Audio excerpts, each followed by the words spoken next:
శ్రీహరి ఆంధ్రప్రదేశ్లో postal ballot వేసే ఉద్యోగులపై ప్రభుత్వం పగ సాధిస్తుంది. ప్రధానంగా పోస్టల్ బ్యాలెట్లకు సంబంధించి గతంలో అంటే 2019 ఎన్నికల్లో 1,18,000 మంది పోస్టల్ బ్యాలెట్ కోసం దరఖాస్తు చేస్తే ఈ ఏడాది అంటే 2024 సార్వత్రిక ఎన్నికలకి ఇప్పటి వరకు 5,38,000 మంది ఇప్పటి వరకు కూడా పోస్టల్ బ్యాలెట్ ఓట్లు వేసేందుకు దరఖాస్తు చేశారు. అయితే ఈ నేపథ్యంలోనే గతంలో మాదిరిగా కాకుండా ఈసారి పోస్టల్ బ్యాలెట్ వేసే విధానాన్ని కేంద్ర ఎన్నికల కమిషన్ మార్చివేసింది.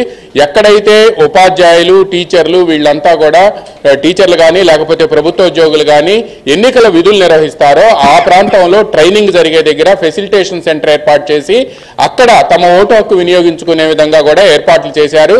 కానీ కొన్ని జిల్లాల కలెక్టర్లు ఎన్నికల కమిషన్ స్పష్టమైన ఆదేశాలు ఇచ్చినప్పటికీ పర్టికులర్గా గుంటూరు కృష్ణా జిల్లాల కలెక్టర్లు మాత్రం వాళ్ళు వ్యవహరిస్తున్న తీరుపై తీవ్ర ఆగ్రహవేశాలు వ్యక్తమవుతున్నాయి.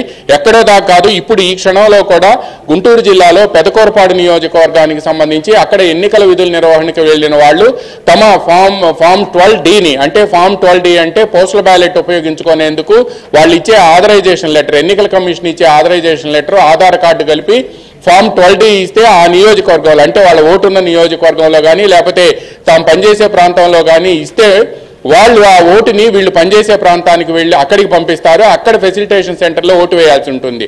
కానీ అమరావతిలోని రామకృష్ణ హై స్కూల్కి సంబంధించిన ఉపాధ్యాయులు గుంటూరుకు వెస్ట్ నియోజకవర్గానికి సంబంధించి ఓటు హక్కు ఉందని వినియోగించుకునేందుకు నిన్న వెళితే మీ ఓటు హక్కు ఇక్కడ లేదు, మీ ఓటు మీరు పనిచేసే మీకు ఎన్నికల విధులు నిర్వహించే పెదకూరపాడుకు పంపించామని చెప్పారు. కానీ పెదకూరపాడుకి ఈ రోజు వెళితే వాళ్ళని లేదు మీ ఓటు మాకు రాలేదు, మీరు వెళ్ళి అక్కడే వేసుకోండి అని చెప్తున్నారు. ఇలా ఉపాధ్యాయులు ఇదే విధంగా కృష్ణా జిల్లాలో కూడా మచిలీపట్నంలో కూడా సాక్షాత్తు కలెక్టర్ ఉండే జిల్లా కేంద్రమైన మచిలీపట్నంలో కూడా ఇటువంటి పరిస్థితి దాపురించింది అంటే అధికారులు ఏ విధంగా వ్యవహరిస్తున్నారో కూడా అర్థమవుతుంది.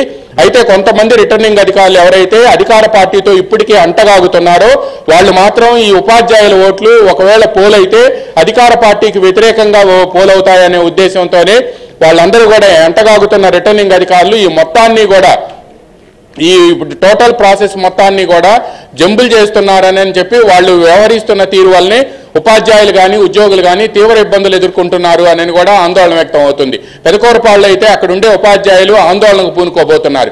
ఇదే పరిస్థితి కృష్ణా జిల్లాలో కూడా కృష్ణా జిల్లా మచిలీపట్నంలో ఈ రోజు కొంతమంది ఉద్యోగులు ఓటు హక్కు వినియోగించుకునేందుకు వెళితే అక్కడ అసలు వాళ్ళ ఓట్లు గల్లంతయ్యాయి. మా ఓటు ఎక్కడుంది అని చెప్పి వాళ్ళు అడిగే పరిస్థితి వచ్చిందంటే సాక్షాత్తు ఎన్నికల విధులు నిర్వహించే వాళ్ళకే ఓటు హక్కు లేదు, ఓటర్ల జాబితాలో ఓట్లు గల్లంతయ్యాయి అని అంటే పర్టికులర్గా వాళ్ళు ఫామ్ 12D అప్లై చేసిన తర్వాత కూడా జాబితాలో వాళ్ళు ఓట్లు రాలేదంటే వ్యవస్థ ఎంత దారుణంగా దరిద్రంగా ఉందో కూడా తెలుస్తుంది. దీంతో పాటు ఎన్నికల రాష్ట్ర CEO ముఖేష్ కుమార్ మీనా నిన్న ఒక ప్రకటన జారీ చేశారు.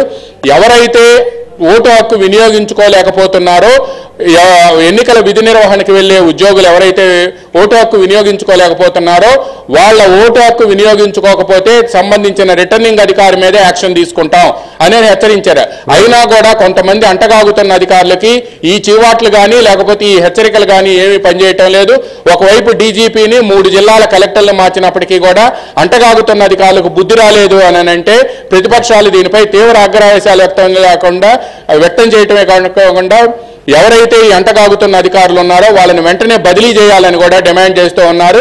ముఖ్యంగా రిటర్నింగ్ అధికారులే ఈ మొత్తం వ్యవహారాన్ని కూడా నడుపుతున్నారని, ఈ గందరగోళ పరిస్థితులకు కూడా కారణం వాళ్లేను అని కూడా పెద్ద ఎత్తున ఆరోపణలు వినిపిస్తున్నాయి. ప్రతిపక్షాలు కూడా నిన్న రాష్ట్ర CEOకి ఇచ్చిన వినతి పత్రంలో కూడా ఇదే అంశాన్ని ఆరోపణలను కూడా చేశాయి.